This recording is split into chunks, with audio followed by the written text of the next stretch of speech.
Oke, hai Sobat Koko, welcome back to my channel. Jadi di video kali ini Koko lokasi Q&A-nya agak sedikit berbeda ya.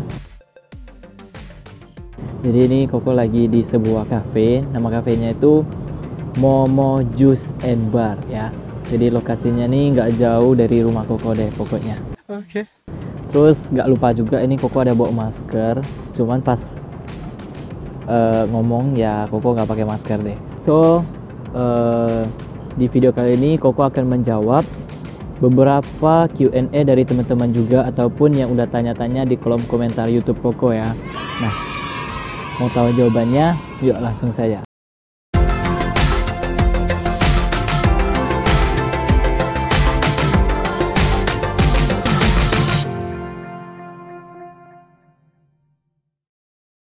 Ya baik, jadi di sini Koko sudah menyediakan beberapa pertanyaan-pertanyaan dari teman-teman ya. Jadi Koko udah screenshot ya. Koko udah screenshot terus bakal Koko jawab di video kali ini ya. Oke, ini sudah ada pertanyaan dari Wika Bruto. Selamat pagi Ko. Saya mau nanya nih. Oke, jadi Koko mau kasih tahu ini Koko jawabnya ini jam 5 sore ya. Oke, jadi ya selamat sore lah. Gimana kok kalau di hasil uji tes saya itu T hitung lebih besar dari T tabel saya, tapi di nilai signifikannya lebih kecil dari 0,05. Gimana ini ya? Oke, jadi ini pertanyaan yang mungkin sedikit lucu ya. Mungkin karena aduh gimana bilang ya? Mungkin kamu masih belum terlalu paham dengan uji hipotesis. Oke. Jadi gini, kalau T hitung lebih besar dari T tabel, intinya kan berpengaruh tuh, ya. Selanjutnya kalau signifikannya lebih kecil dari 0,05 berarti bagus dong. Intinya kan dia berpengaruh dan signifikan ya. Tapi kalau misalnya signifikannya ini lebih besar dari 0,05, nah ini yang jadi permasalahan. Berarti dia berpengaruh tapi nggak signifikan. Dan itu bisa-bisa aja terjadi gitu loh ya.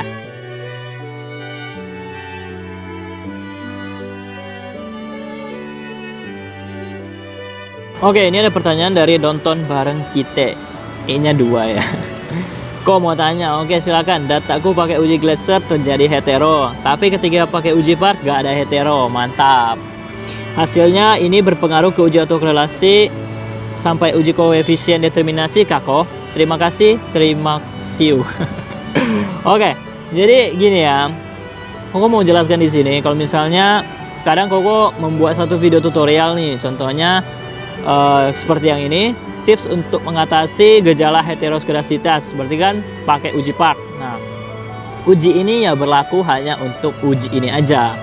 Jadi kalau untuk uji selanjutnya ya, untuk uji selanjutnya baik seperti autokorelasi yang sebelumnya ya malah ya, atau yang sesudahnya nggak masalah, atau koefisien determinasi, yaitu tetap pakai data yang normal. Ini Koko selalu jelaskan di video-video Koko yang lainnya ataupun di kolom-kolom komentar. Sorry. Ya, jadi khusus untuk bagian uji asumsi klasik seperti autokorelasi, heteros dan multikolinialitas, yaitu cukup kamu gunakan di bagian uji itu aja. Jadi misalnya terjadi hetero, kamu atasi gejalanya supaya tidak terjadi. Ya berarti ya cukup di bagian hetero aja. Begitu juga dengan di autokorelasi maupun di multikolinialitas. Selanjutnya untuk di uji hipotesis, uji koefisien determinasi, regresi berganda, yaitu kamu tetap pakai data yang awal ataupun data yang sudah normal intinya ya. Jadi kalau data awal kamu sudah normal ya pakai data itu, tapi kalau misalnya data awal kamu belum normal ya pakai data yang sudah normal ya. Oke, ini ada pertanyaan dari Claresta Octavina. Kok saya mau nanya, kalau misalnya di metode 1 sama 2 masih autokorelasi, tapi di metode 3 ada sama 4 sudah tidak, itu bisa dipakai tidak ya? Yang dimasukkan di deskripsi yang metode mana? Terima kasih. Oke, jadi dia ini menanyakan di video Koko yang uji Durban 2-step method part 2 of 2 ya. Jadi video ini Koko ada buat 2 part ya, dari part 1 dan part 2, dimana ini Koko tegaskan lagi yang digunakan dalam metode ini atau yang diambil untuk bentuk uji autokorelasinya atau outputnya gitu loh ya, itu harus keempat metode ya, jadi nggak boleh salah satu aja gitu. Memang sedikit ribet, tapi saran Koko sih kalau memang variabel kamu nggak bisa dengan metode ini, kamu bisa coba pakai tutorial Koko yang lainnya, yaitu metode Coscrane OrCAD. Ya, jadi metode Coscrane OrCAD sudah pernah Koko bahas. Kamu tinggal cek aja video Koko yang sebelum-sebelumnya. Itu nanti Koko kasih di link deskripsi. Oke. Nah, selanjutnya Koko mau jelaskan lagi.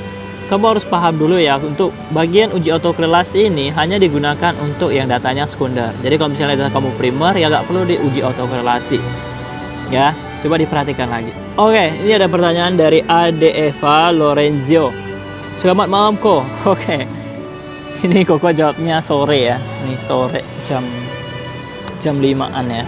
Ya nggak apa-apa. Ini karena Koko juga udah lama banget baru balasnya sorry ya, karena Koko juga sedikit sibuk. Oke. Tapi pasti Koko balas, tenang aja. Saya sudah mengikuti kedua metode dari video tutorial Koko. Oke, mantap.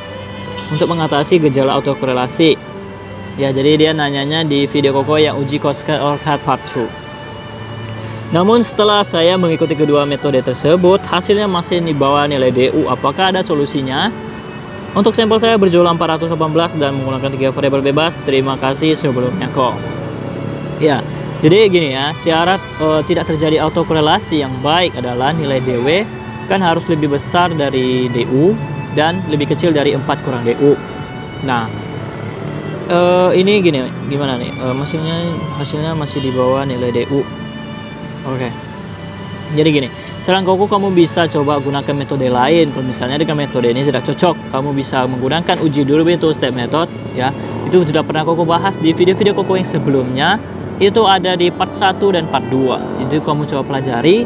Selanjutnya kalau memang dengan kedua jenis uji ini memang tidak berhasil, kamu bisa menggunakan perbandingan Durbin Watson ataupun nilai autokorelasi dari bukunya Shinji Santoso. Ya, di mana nilai DW cukup lebih besar dari -2 dan tidak lebih besar dari +2. Tapi sih sebelum menggunakan itu Koko lebih sarankan kamu coba dulu aja uji yang Durbin two-step method ya. Karena uji yang di buku Shinji Santoso ini kadang ya, pengalaman Koko sih ya, di beberapa kampus ataupun dosen tidak mengizinkan karena sangat simpel sekali ya. Tapi kalau memang sudah gak ada solusinya ya mau apa lagi. Tapi bisa juga sih sebenarnya menggunakan run test. Ya, kamu bisa cari-cari aja mungkin di internet ataupun di buku-buku SPSS lainnya. Itu bisa juga diatasi dengan run test. Cuman di YouTube Koko belum ada ataupun belum sempat Koko buat tutorialnya ya. Oke, baik. Untuk Rafika Suci Yaya ya. Jadi dia sini menanyakan, Ko mau tanya dong, kan saya datanya ekstrim terus dosen suruh uji pakai logaritma natural. Ya benar, itu pakai LN ataupun yang lebih umumnya pakai transformasi data. Atau uji outlier tuh gimana gak Ko? Dosen kasih 2 opsi, diganti dengan uji lain. Masalahnya saya nggak tahu lagu mau uji apa lagi kali ya, ke lagu Pak. Ini saking bingungnya sampai typo. Oke, baik. Jadi Koko di sini bisa jawab untuk tutorial outlier itu sudah pernah Koko bahas. Kamu cek aja video Koko yang judulnya cara menormalkan data dengan outlier boxplot. Ya. Selanjutnya itu kalau dengan logaritma natural, kamu bisa juga cek video Koko yang cara menormalkan data dengan transformasi data. Jadi situ Koko sudah bahas semuanya secara komplit dan sangat detail sekali. Dan sampai saat ini sudah ditonton oleh puluhan ribu orang. Oke, jadi ya saran Koko coba ditonton aja dulu.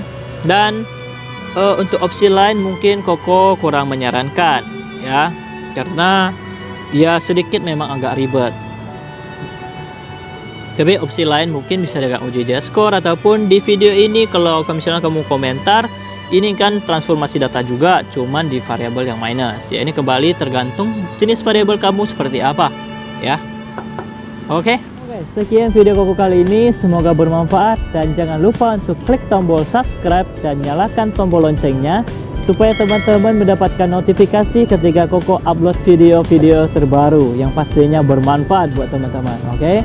Selanjutnya jangan lupa juga untuk klik tombol share ya. Dan jika ada pertanyaan silahkan tulis di kolom komentar dan Koko pasti akan balas satu-satu. Oke? See you in the next video.